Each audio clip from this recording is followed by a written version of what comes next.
Cool.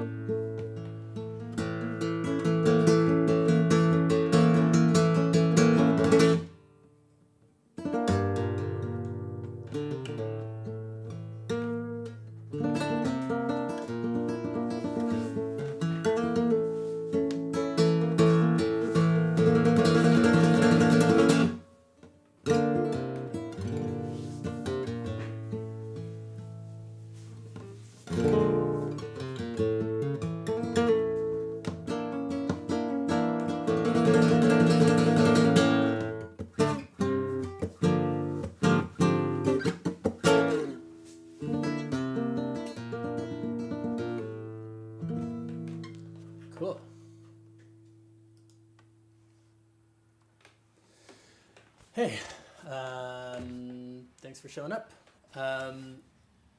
We're going to talk about Seguirilla today, and the reason we're doing that is that in a couple weeks we will be putting out our new Segurillas course. You need to know about Seguirilla, but we're going to talk about it here anyway because there's a lot of stuff, a lot of little things about Seguirilla that get away from people, and I thought that it would be a good thing to take a look at. So, hello everyone. Just wanted to put out there. Oh, Mario. Hey, Mario. Mario is a dear old friend from California who we haven't seen in a while since we left LA. I want to mention that this month we put out a Soleá por Bulería course. This month we'll be putting out the Seguirilla course. After that we're doing Farruca, and then we're doing Taranta and Taranto. So we've got these courses that we've been putting up on the flamencoexplained.com site, which covers specific palos. We also, if you're new to flamenco in general, we have a course that covers everything you need to know for that. We also have a Discord server. I didn't know what Discord was until recently, but it's basically kind of like an old school chat room. So you're not on Facebook, you're not getting ads, you're not getting political stuff. It's just us talking about flamenco. So that's kind of cool if you want to hang out with us more than every 2 weeks for an hour here on YouTube.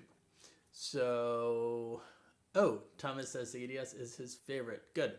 Hopefully you guys will have some questions, specific things about Seguirilla, and what we'll do until you guys get to questions is I'm going to talk about some of the really specific stuff that messes people up, right?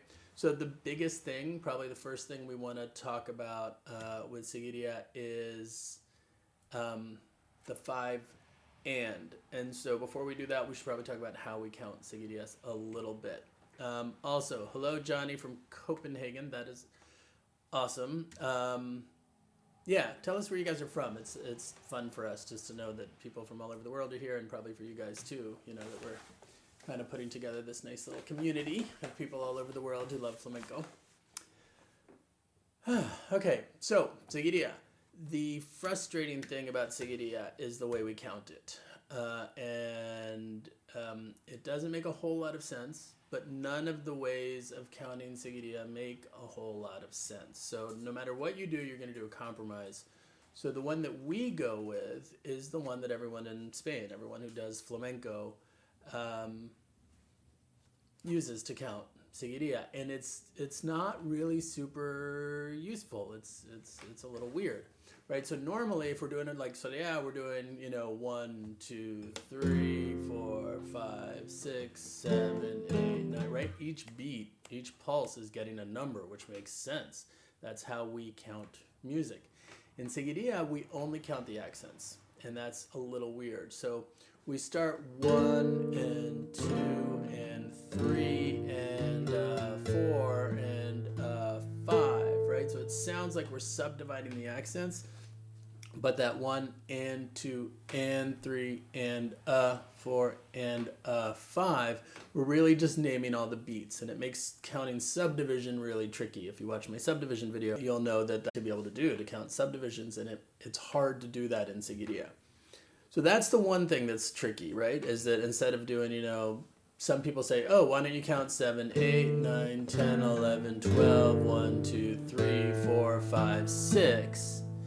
Well, yeah, that makes perfect sense, except you're starting on 7 and ending on 6. That doesn't make a whole lot of sense.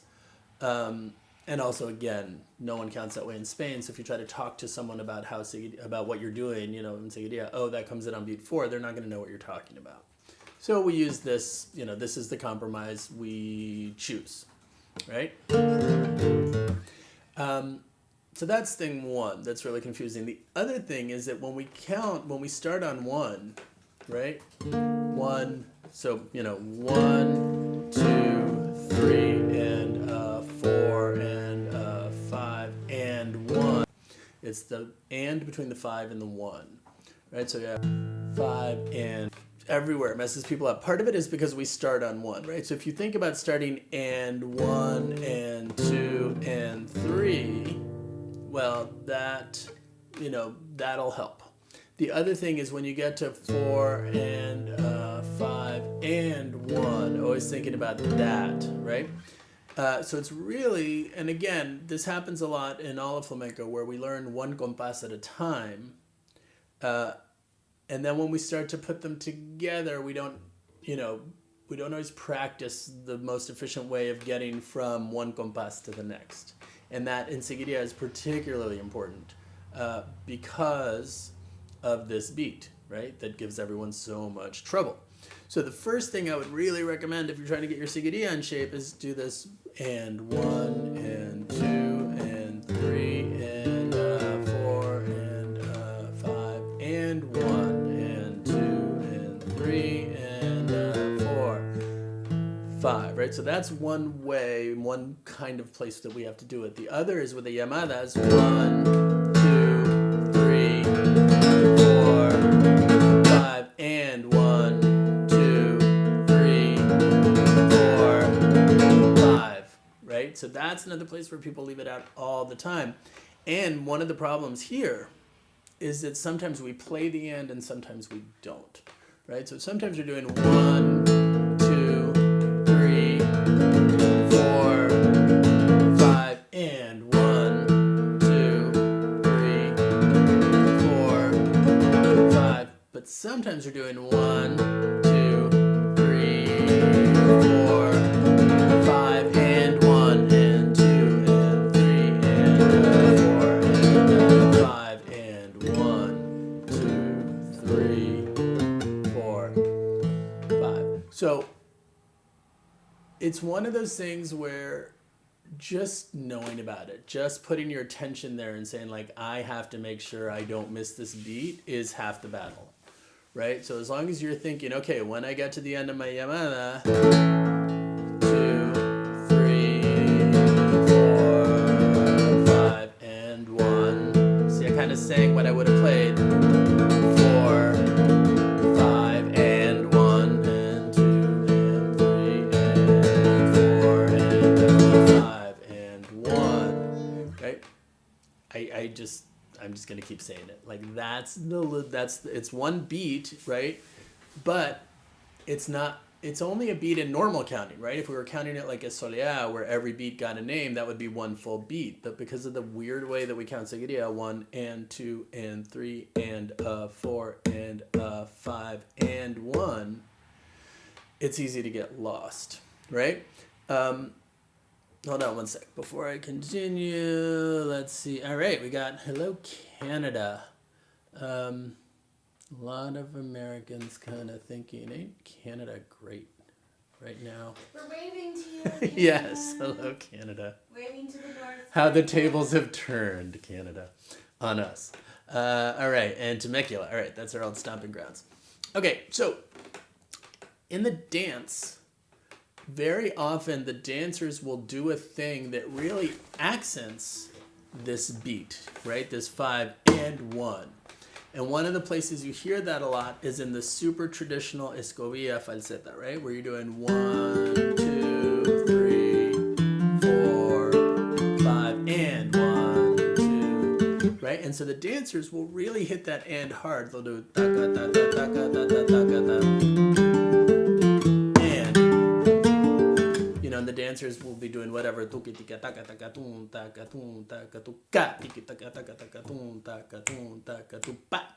So it's almost like not a pickup, but it's like what launches you forward. And they really hit it hard. in the escobillas. Very often the dancers will do that. So it's a cool thing to pay attention to because it is that beat that we tend to miss. This escobilla falseta is in a couple places on the site if you want to learn it. And if you're going to learn one seguirilla falseta, this is the one to learn because you kind of have to know it to accompany dance, or, you know, it's just a thing you should know, right? But it's an interesting one also to listen for that beat, right? Because the first thing we do is what I just did. 1, 2, 3, 4, 5, and 1, right? We don't play it. 4, 5, and 1. Now here, so when we get here, 1, 2, 3, 4, 5, and 1, where that comes in, right? So you kind of want to pay attention to that. But really, any falseta you play, you know,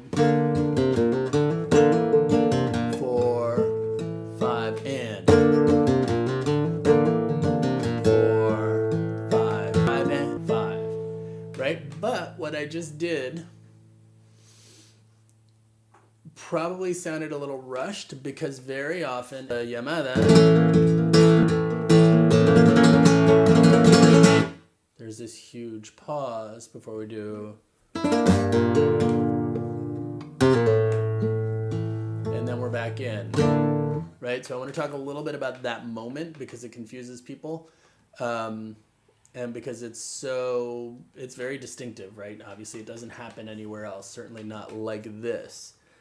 So what that is, generally after the llamada, right? 1, 2, 3, 4, 5. And now time just kind of stops.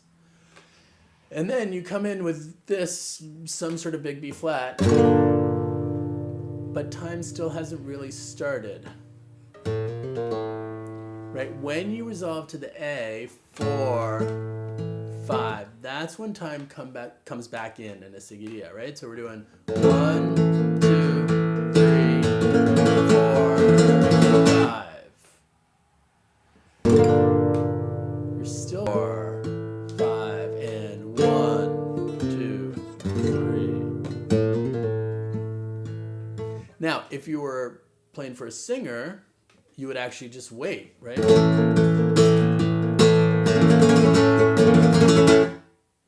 Wait for the singer, and then you're accompanying them when you come in. So they're dictating when everything happens, right? But as a solo guitar thing, again, you know, 1, 2, 3, and 4, and 5. Wait. Still not in time. Now we're in time.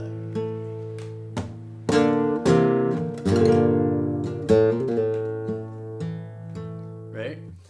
And VJ says, time stops lovingly. Yeah, I like that. Yeah, it's a breath, right? You're really just sort of taking a moment and you're out of time.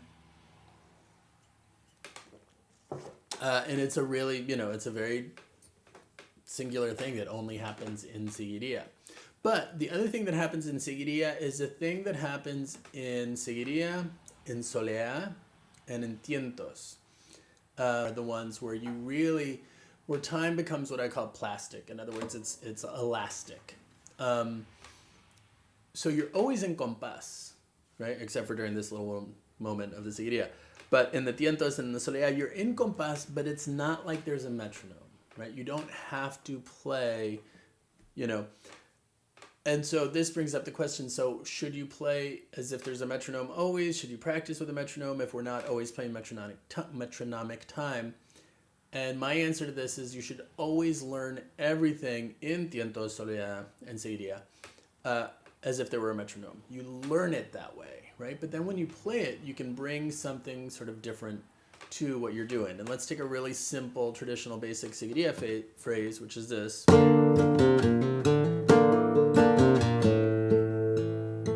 Right, so the way I played it just now was, if there's a, you know, bum, bum, bum, bum, bum, bum. There's a pulse.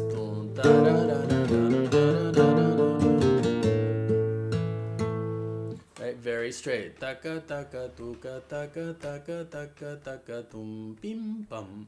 Right? But in real life, if I was here, I could do.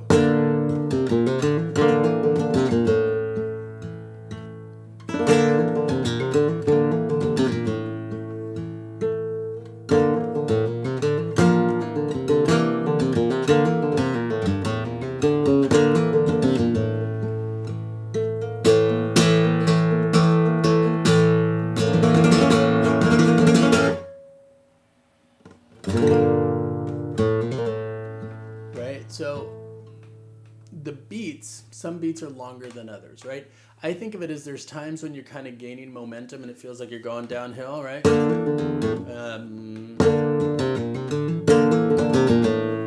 Maybe somewhere there. So it's funny because in a way, these are the places where people tend to rush. And as a teacher, I'm always like, whoa, don't rush there, like stay in time.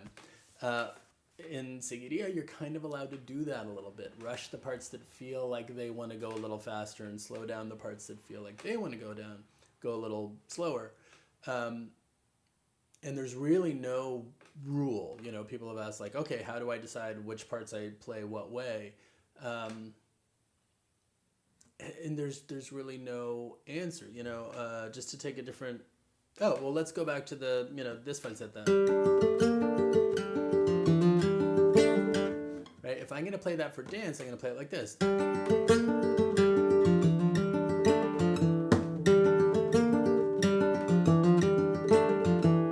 But if I was doing a solo guitar thing, I might do.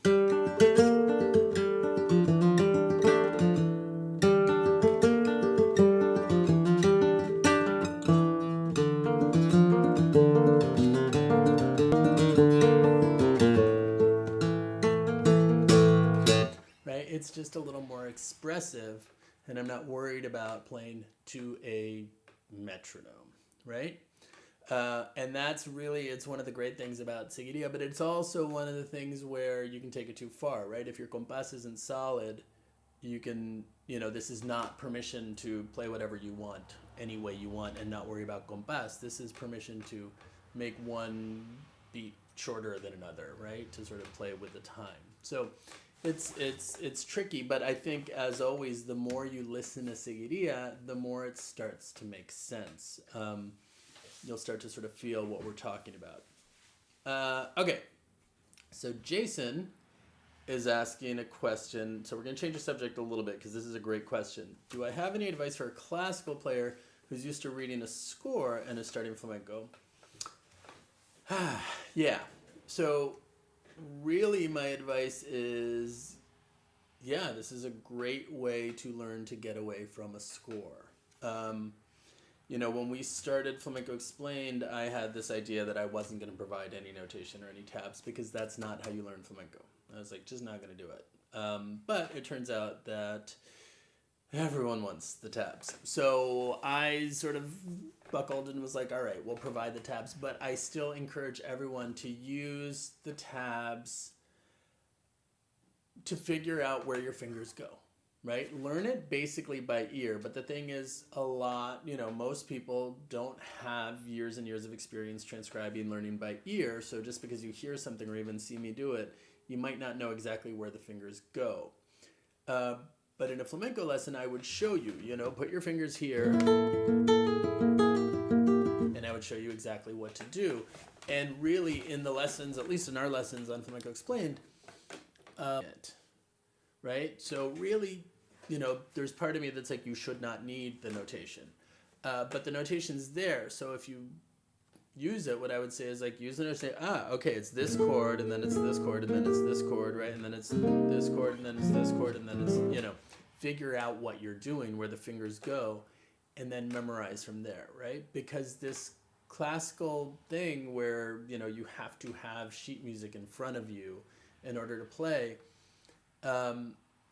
first of all, it's like memorizing music is more fun because you're not sitting there staring at a piece of paper the whole time. But second of all, the way flamenco works, you don't necessarily know what you're going to play next in any given moment. So you can't write it out. it's one of the reasons I try not to, in our courses, I don't give you a solo, because that's sort of an anti-flamenco attitude, right? The courses, I give you a bunch of falsetas, I give you all the compás, I explain how to use it, but I purposely don't give you a solo because I want you to come up with your own. That's how flamenco works. You get to here, it's kind of up to you what happens next, right? So, yeah, it's tricky. If you're a classical player or, really a classical player, and you're used to always looking at paper, I would say start small, right? Pick a small thing that you want to memorize and just memorize it until you can put the paper, aside and not look at it. And then learn another small thing, right? And then play around with putting, this llamada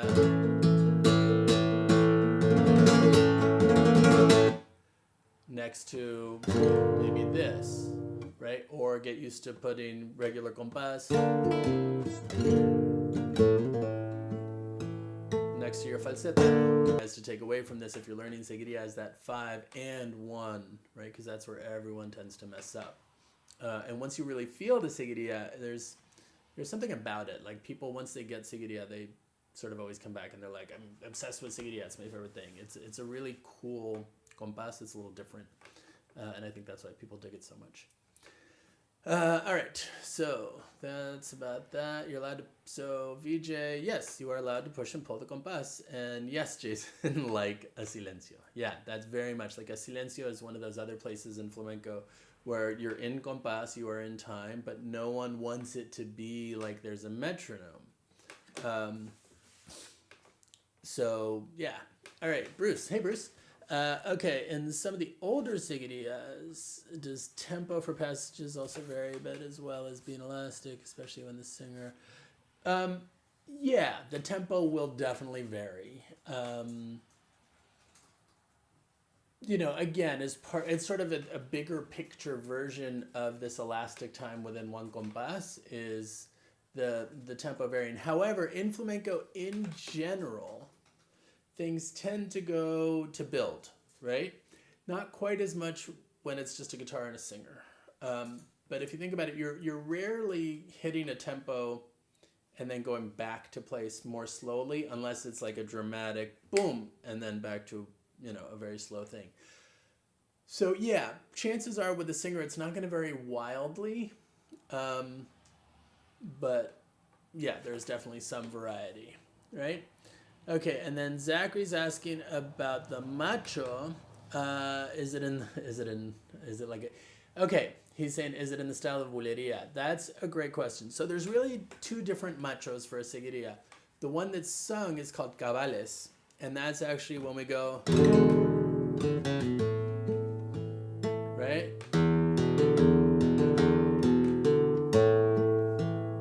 And that's going from A Phrygian, right, which has B flat, to A major,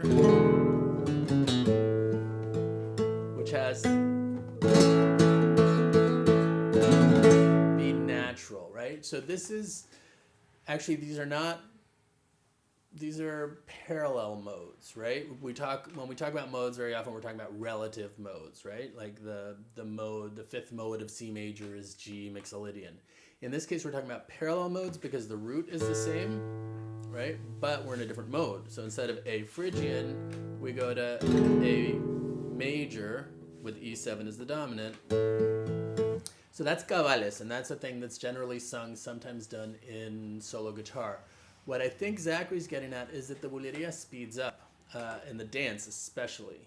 So a regular seguirilla can speed up at the end, but for a dance, it's gonna speed up. And it sounds a lot like a bulería, but you're still in seguirilla compás, right? You're still, so in the same way they're doing, da, da, we're here.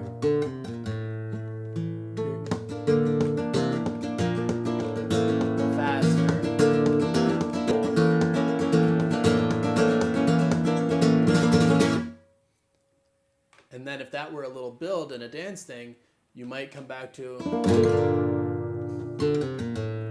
right? So that's more like a little subida that can happen in the middle of the dance. But at the end of the piece, it's going to get faster and it's going to stay faster,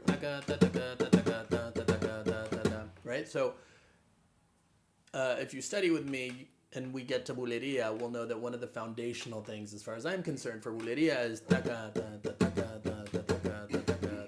right? This right-hand pattern, so basic and so important for bulería. In seguirilla, we're kind of doing it backwards. And as you go faster, it starts to sound a lot like a bulería, but if you listen closely, you realize it's not a bulería. It's just a fast seguirilla. So yes and no. You know, I've heard people refer to it as the bulería of the seguirilla, which is really just a way of saying it's the fast thing. But you don't ever go into a straight up bulería.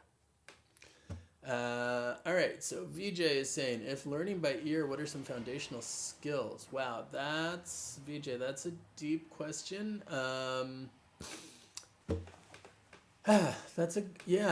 So what are some foundational skills? So, okay. Yeah.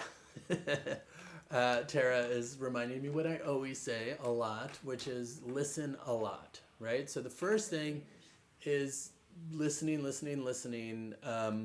to get it in your ears, right? Because you cannot figure out how to play something if you don't know what it is you're trying to play, right? So that's the number one thing. It sounds so basic and simple when I say it that way, but people sort of skip this thing. So if I were trying to learn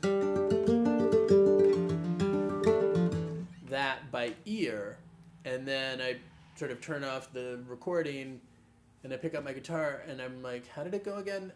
Not ready to try to figure it out, right? So one thing is just getting used to singing it, you know, whatever, and not being, you know, like I'll talk a lot about how obviously I can't sing to save my life, but I can sing as a tool, right? I can use my voice to hear the notes and figure out what comes next and all that, and to communicate to students, this is what you know, this is the note you're playing. I can match pitch with my voice, right? But I have a terrible voice. Like, I'm not a singer, you know, as you guys well know if you've watched any of these things. So being able to sing it, being able to hear it, right? And also taking, you know, again, sounds simple, but if you're going to start, if you've never learned anything by ear and you're going to start, don't start with some crazy Paco thing. Start with a very simple melody that you can hear. Watch the Where to Put the Capo video, because when you're transcribing flamenco, it can be really confusing if you don't realize, right? And there's actually a capo here, and they're playing what looks like this, right? But it sounds like this because there's a capo here. So we're doing this, you know, that's the capo. So that's huge. And then basically using your brain as a computer, right? So if I'm going taka taka tika taka taka taka tuka taka taka taka ta, then you slow it down. Tuka taka taka taka taka tapa topa taka taki taka tum. And now right? You start to, your brain can slow it down, and when you slow it down enough, then you can start to sort of find the notes. And at first it's very hunt and peck. It's like, where do I put my finger, right? You got to figure out, like, is it this note, is it this?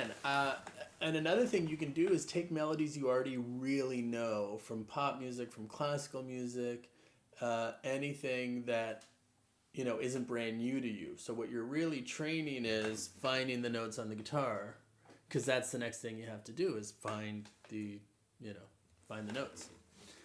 So yeah, but it's a whole thing. Bruce is asking if we have a Segurillas course coming up, which I mentioned at the top. Yes, we have a Seguirilla. So we have a course on all of this stuff. There's at least 4 videos just covering the compás, because it's pretty. It can be confusing. We have a bunch of falsetas, and then, as always, like a whole video on how to put it all together, which is a lot of the stuff that we're talking about here, but maybe slightly less rambling on my part and a little more organized, because Tara actually edits it into something that makes sense. All right, let's see. So, flamenco teacher I had a long time ago told me you can't play flamenco without directo subido. Pero ¿cuál directo? Yeah, I think he's saying leave the live sessions up, Ah. which we do anyway. Yep. Okay. You can't play flamenco without looking at your fingers. Yeah. There's definitely something to that. Although you don't want to have to look always, but it's definitely, it's definitely a thing, and you want to, be able to look. But I wouldn't say that that's the main reason to not learn from paper. I would say that there's other reasons to avoid the sheet music, and you'll hear me say it again and again. Like, use the sheet music for a minute. Get rid of it as soon as you can. All right. I want to know how to pronounce this name. Asohatat. Yeah, Asohatat. Huh, I like that. Tell us a little bit about that name. Where are you from? Yeah, where are you from? Where is that? And is that actually your name, or is that a handle? Or yeah, I'm curious about that. Can I talk about the key change instead of using a capo? Okay, I don't know that I understand that question exactly. Maybe they don't know that your fingers are the same. Yeah. Right. So really what I'm saying is that as you're learning, a new flamenco piece, what you may notice is that it's not in, this key, and it's not in this key, and it's maybe not even in this key or any of the keys that you're familiar with. So I did a whole video about finding where the capo is, because in most recordings of flamenco, it turns out there's a capo involved, right? So if the capo is, at the 3rd fret, then you're going to be here, right? So you're playing all the stuff that you learned down here, and your left hand looks exactly the same. Both hands look the same. But, different key. And that's why we use the capo. Well, it's not why we use the capo, but that's why you have to understand what's going on with the capo, because that's, so often a thing in flamenco. All right. Did we answer his question? I'm not sure, because I don't fully understand. Their question? I don't know. Yeah. The key change instead of using the capo. Yeah, not sure. So let us know if we answered that or not. So what's the jump from learning falsetas to playing more freely? Well, the jump is to start writing your own falsetas, really. You learn, it's like so many other things. You're learning all this material to learn really the vocabulary of flamenco, right? So we're in Seguirilla. At a certain point, you're like, oh, okay, there's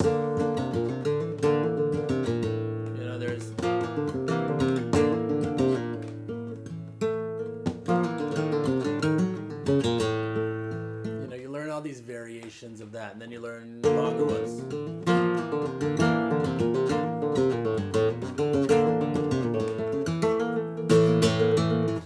So you learn, okay, there's all this stuff that you can do, right, with these fingers here, melodies in the bass notes, and those are kind of the notes available, and you have to stay in compás times, right? You've learned, this really traditional one, and this other traditional one, and this thing your friend showed you, and then you learn something from a video, and then you've got 6 different falsetas that kind of sound more or less the same. I mean, it can get confusing because there's so many falsetas that sound really similar, because all that sort of thing. So then you start to say, okay, so tum, chika, tum, taka, tum, ba, taka, tum. Once you've done this enough times, I guess that's a ridiculous thing to say, because your question is how do you be more free? But you start to think about what are your own melodies? What are other ways that you could sort of express something using these bass notes, and have it be in compás and have it not be something you've already heard. Or you might be like, oh, a lot of people do things with this chord, that resolves here, right? So you might start thinking, okay,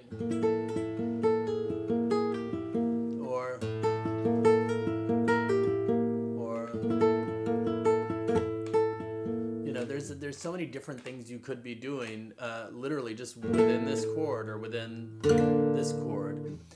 And so I think that's really the beginning of it. You know, you learn everyone else's stuff until you start to get it, right? You start to think, okay, now I understand sort of how this happens. Let me play around and see what I come up with. So I think that's my answer for now. Oh, okay, so we have clarified the capo question. The answer to that question is not flamenco without a capo. Because it gets really tricky, right? Because the keys, if you think about it, there's this key, right? If they want to sing in this key, that's going to be tricky. If they want to sing in this key, okay, you're here. If they want to sing in this key, you're here. If they want to sing in this key, you know, you go here. If they want to sing in this key, you can go here. If they want to sing in this key, you would have to switch to rondeña. It gets really confusing. Plus, you're not going to learn, you know, a dozen falsetas in each of the keys, right? Most of the time, Seguirilla is played here, right? So, given that, chances are a singer would say to you, oh, I'm going to sing al tres, right? At the 3rd fret. So you put your capo here, you know, and you play here. Yeah, so the short answer is just don't leave the house without a capo. Life gets way too complicated if you do. All right, so Jason is asking the key difference between Soleá and Seguirilla. There's kind of too many to get into, but they're kind of backwards versions of each other. As in this key, and when I say is in this key, is traditionally played in this key. Right, so Seguirilla is traditionally played here. And really, if you've understood I would say if you haven't learned Soleá yet, start with Soleá, right? Segurillas is kind of it's not that it's any harder really, it's just, it's a bit of an exception, and I would never really recommend to start with Seguirilla, because once you've learned Soleá, you can apply that directly to so many other things in flamenco. Seguirilla is a bit of an outlier, but it's very important. And again, so if you think about them, you know, Soleá is like 1, 2, 3, 4, 5, 6, 7, 8, 9, 10, 11, 12, and I'm going fast. Seguirilla is kind of like starting on the 7, 7, 8, 9, 10, 11, 12, 1, 2, 3, 4, 5, 6. So yeah, that's the key difference. But if you're not sure, again, about Soleá, and since I think, Jason, that you said you were just starting, that you're a classical player, I would say really put in some time doing Soleá, because that's where the foundation of so much that happens in flamenco happens. All right. Bruce has a question that will go with what you were just saying. Okay. And then he can go back up to the Yeah. Oh, so Bruce is asking, about the Seguirilla always resolving at the same... Yeah, the short answer is yes, Bruce. Obviously, you know, in the same way that in Soleá, when you come back here, you know, sometimes you don't always resolve on 10. Sometimes you plow through into the next compás. So there are exceptions, but the short answer is yes. 1, 2, 3, 4, 5 is generally where things resolve in Seguirilla. Thank you, Tara. All right, so now back to this idea that you should be all macho about flamenco and that real flamenco people don't count is great. If you know the music so well that you never make a mistake in your compás and you feel it perfectly and you never have to count, great. When I play flamenco, I almost never count because I counted for like more years than most of you people are alive. Like, counting is how you make sure you're right at first, right? And at a certain point, you really start to feel it, and then you let go of all the counting because you don't have to anymore, because in the same way that none of us listens to pop music thinking 1, 2, 3, 4, 1, 2, 3, 4, you know, while you're listening to, you know, the Beatles, because we've grown up with this time. Sam's question, which is to us, that if we're a little bit musical, we're really unlikely to make a mistake.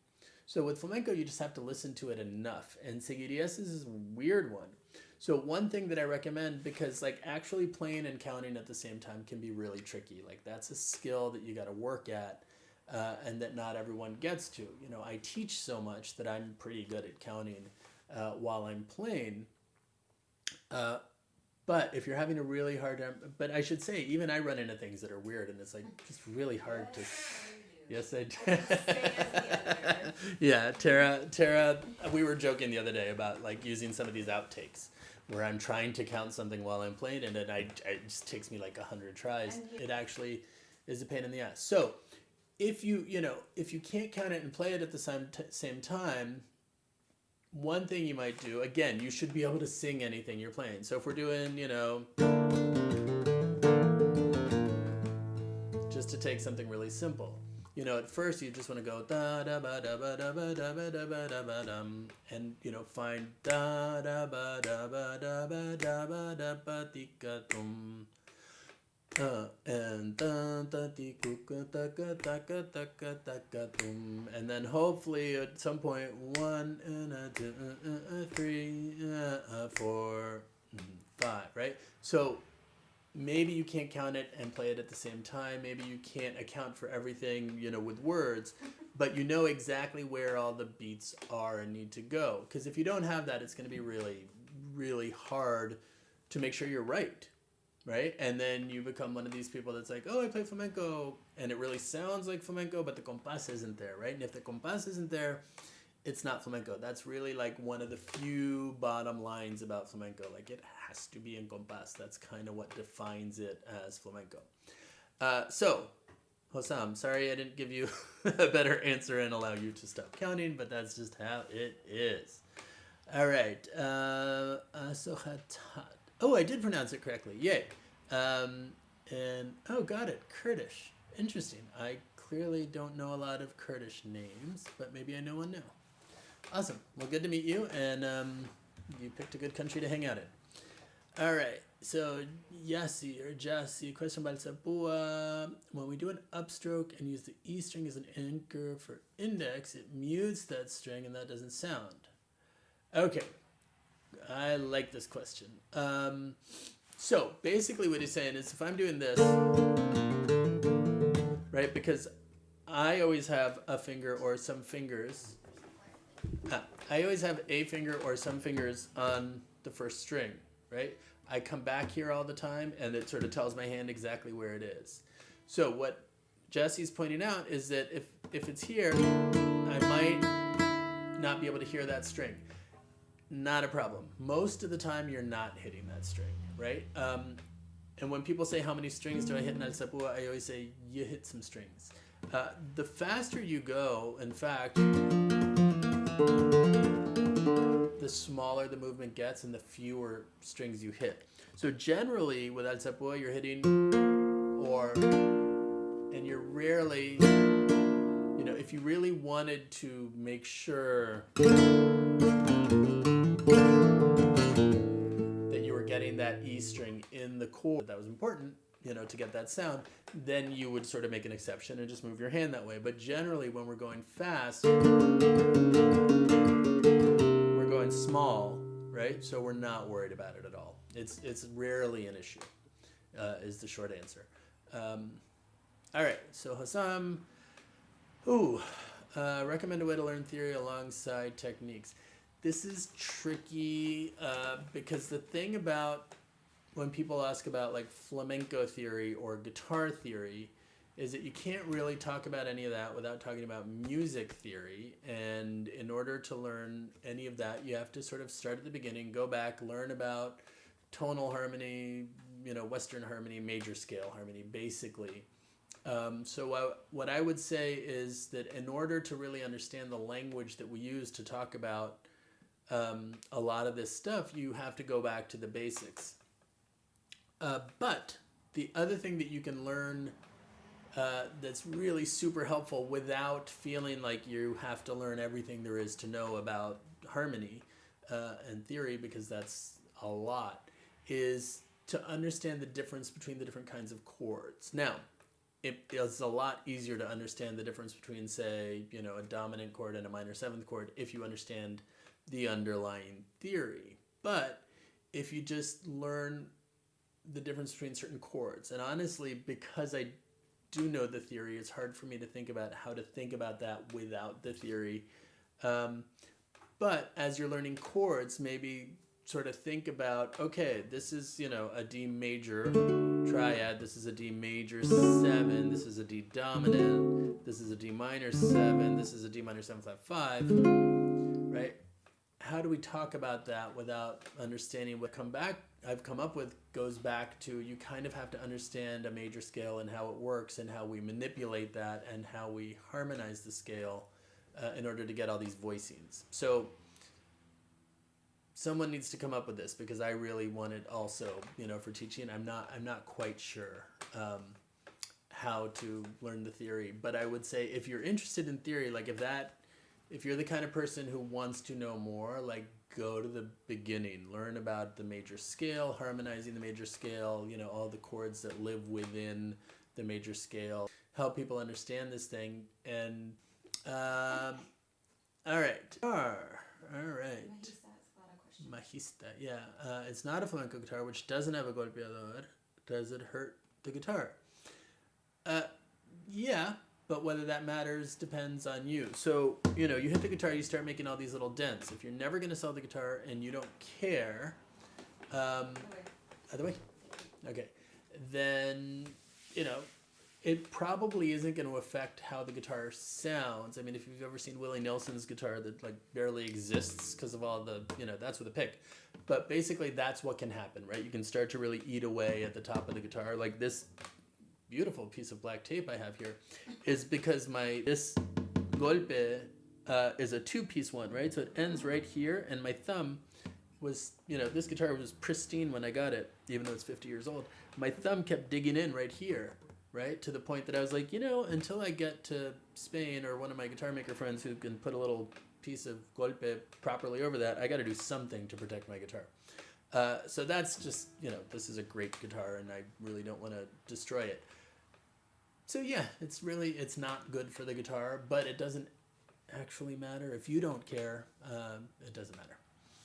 All right. So yeah, so Yes, he's confirming. yeah, okay. Exactly. Okay, so Soleil first. yeah. Say that again? Soleil first. Oh yeah. Should I also start playing Bolerias or something easier? Yes, I would. Okay, so if you guys go to flamencoexplained.com or see anything that I do, I really, really believe that learning Soleil first makes the most sense.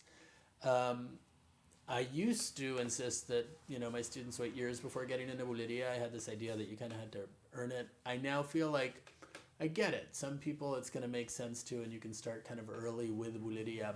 But the thing about spending some time, at least, at the very least, with Soleil, is understand the underlying structure of how flamenco works. So if you do that for a while, it's just so much easier to understand the Bulería and understand the things you need to do to be in compás when you're playing a Bulería. So I just recommend, if it's either, stop trying to learn flamenco or do Bulería, then do Bulería, and hopefully it'll work. But if you really want to understand it and get it right, I would say start with Soleil. All right. Okay, I do count. I'm Jared. Can you post the compás video or something? Yeah, I'm not going to get into the whole how to count in 12 here because I've done that in so many different places. But we will post a link to one of the many videos where I do talk about that. Do you have a specific one in mind? Intro to compás? Intro to compás was Yeah, gonna be my guess also. that's the one. And yeah, so the other question you're asking about, no, flamenco players have never used notation to learn.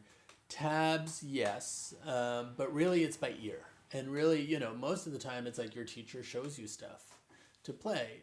Tabs are relatively recent. And, if you're at home in a part of the world where you don't have a flamenco teacher, then by all means use the tabs. But what I keep coming back to is use the tabs to say, oh, it's a D minor, right? And then it's even if you don't know the names of the chords, you're like, oh, it's a chord that looks like this, and a chord that looks like this, and then these notes, right? figure that all out from the tabs and then put it aside. Memorize the music, right? Do not become, married to this piece of paper that tells you what to play, right? You want to hear the music in your head without the piece of paper, right? And then the piece of paper says, oh, and when you hear this sound, your fingers do this, and when you hear this sound, your fingers do that, and you start to connect the sounds with your fingers instead of the piece of paper with your fingers, because piece of paper to fingers it's just not as musical a thing, and there's a lot less freedom. And again, in flamenco, we're not always playing things in the same order. Anyone who's watched me knows that I would get so frustrated with my teachers because they would show me one thing and then they'd play it a little differently, and I'd be like, how hard is it to just play it the same way twice in a row? And now I do that, and it's because of the way the brain works when you play flamenco, right? You don't think to yourself, and now I play these notes. You think to yourself, and now I resolve, or now I get to an E chord, or now I'm on a C, and you're not necessarily thinking exactly what the notes are. You're thinking something that happens, to resolve there. So all that to say, the memorization makes it possible to have this freedom where only being able to play what you see on a sheet doesn't, right? Like if you can only play what's on the notation, then you can only play the entire piece as someone else decided you should play it, and you can't bring your own musicality, your own personality to it. And that's, I think, why most of us play flamenco. I think especially people who are like, I played classical guitar, but I'm really drawn to flamenco. I think it's that freedom that they're drawn to. And so to take that away, kind of sucks. All right, enough of that. Your favorite Seguirilla? Who plays my favorite Seguirilla? It kind of depends on the day.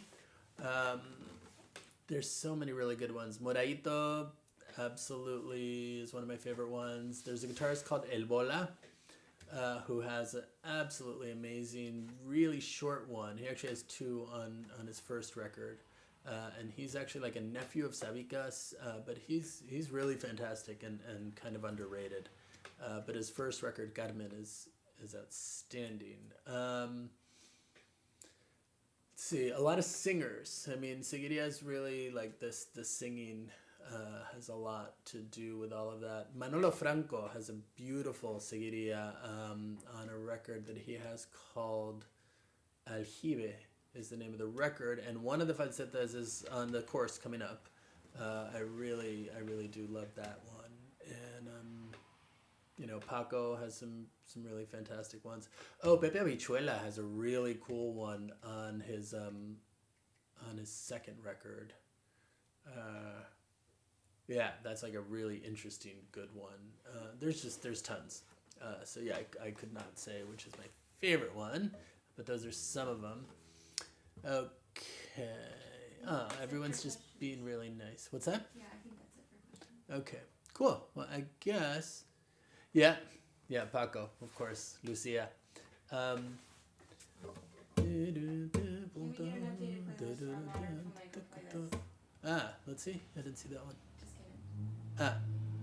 An updated playlist or modern yeah, probably. That's a good idea. I will definitely take a look at the Seguirilla playlist because we're... Spotify? Yeah, the Spotify playlist. Yeah, because we're going to put the course up. So we'll have a lot of good material there. And since I'm always telling everyone they got to listen to a lot of flamenco, I should probably take a look at the playlist. And I'll see what we have there and maybe add some cool new stuff. And there's so many good ones. It's like I just sometimes off the top of my head I blank. And then, if it's like, of course, Lucia. So, yeah. Great suggestions. Yes, very good suggestions. And we haven't really been updating the Spotify playlist actively. I think at a certain point I was like, we need to have some good, we need to have some good playlists for people to go and, like the Paco one and the Intro to Flamenco and the old school one. Like, I think those are great ones. But yeah, as new stuff comes up, obviously it's probably a good idea. So any suggestions that you guys have are much appreciated. And I was like, when he says I like this guy, I'm like, is he about to post a good Seguirilla? Yeah, so I think that's probably about it for today. Oh, right. Reminder about stuff. So we have a thing called a Discord server, which I don't know if you guys all know about, but it's basically like an old chat room. There's a bunch of us that used to be on the Facebook group, so it's a community really where we all talk about flamenco, and that's pretty cool. It's kind of nice to have community, especially right now when everyone's stuck at home and probably about to be even more stuck at home because things don't look too good right now.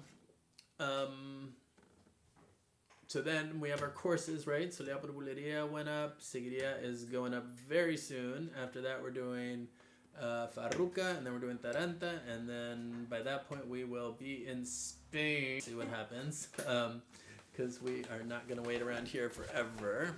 Let's see.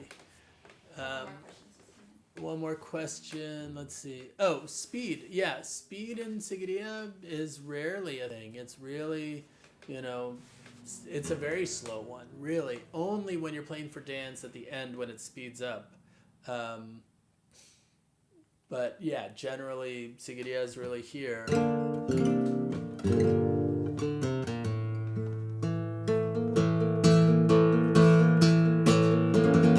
Kind of speed. So yeah, speed. It's not one of the faster ones. All right, Majista, that's a little too much for right now. That's like a whole world. But let's see, if you're having pain, then you need to practice relaxing, right? You need to really practice playing, as relaxed as possible, right? Because if 10 to 15 minutes is giving you pain, that means you're trying way too hard. Okay, Stefan, the difference between a cierre and a... Yes, these words get really confusing and people use them all very differently. So whatever I say, someone else might say something slightly different, and then a lot of people are going to be like, no, I'm right. There's so many different... People use these words differently, right? So the fact that you're asking the question means that you're pretty close. And then as far as oud, yes. I have played with oud players. One of our really good friends in Granada who owns the bar where we hang out is Syrian, and he makes ouds and plays them really well. So I played with him. I'm trying to find the video. I thought we... Yeah, back in the day, a million years ago, when I lived in Granada, I had a friend who owned one of the tea shops, who was Moroccan, and he played, and we used to hang out and play all the time. And yeah, that Amir video is great, and he plays with David Serreduela, and there's some really cool stuff, and Amir is a badass. La Piriñaca, I think Mario's probably talking about her singing Seguirilla. Maybe, Mario? I don't know. But yeah, she's one of the old school great singers. Definitely worth checking out. And we should actually, we should talk more. Maybe I'll look at our old school playlist because there's so many great old singers that are worth listening to. But anyway, let's all get back to our Sundays. Wait, Stefano asked something that since it's a Roma day, it's a good way to end. Yeah, I did. Oh, you did already answer that? I already answered that. I was looking at Instagram. See? All right, we will see you guys in 2 weeks. Thank you for hanging out. Have a great couple weeks. Stay safe. Don't take dumb risks, please. Wear a mask. Wear a mask. And wash your hands. Yeah, do all the stuff. Listen to the CDC. I think we can safely say listen to the CDC. And yeah, just take care of yourselves. And we'll see you guys soon.